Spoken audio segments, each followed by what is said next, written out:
Bonjour, bienvenue sur la chaîne Les Tips d'Altix.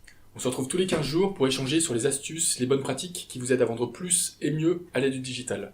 Notre approche, optimiser l'expérience grâce aux utilisateurs. Cette vidéo aborde la constitution d'une fiche produit efficace. Pour vendre, il faut bien sûr montrer le produit. Il faut un visuel principal avec la possibilité de zoomer. La photo doit être grande et nette et des vignettes présentant le produit sous différentes vues et en mise en situation. Les vidéos sont très appréciées.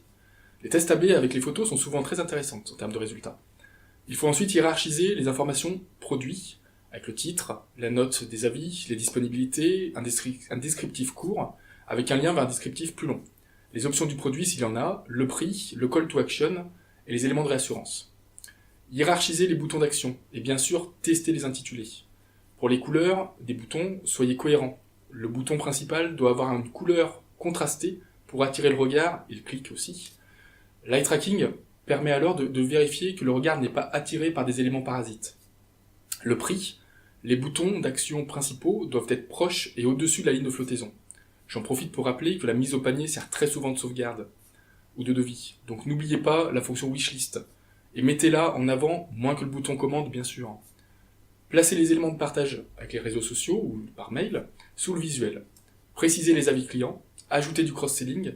Lorsque l'utilisateur cliquera sur « Ajouter au panier », faites apparaître une pop-in avec le récap du produit et du cross-selling.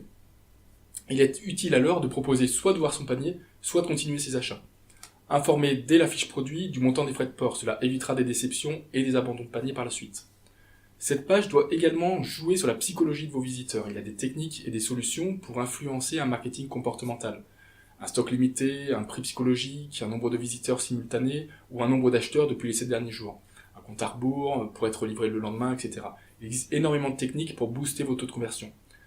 Cela sera abordé dans une autre vidéo car il y a beaucoup de choses à dire sur ce sujet. Voilà, vous pouvez trouver d'autres vidéos sur notre chaîne, n'oubliez pas de vous abonner et si vous voulez qu'on échange sur vos problématiques, notez-les en commentaire. Merci et testez, analysez, optimisez en continu et avec vos utilisateurs. À bientôt.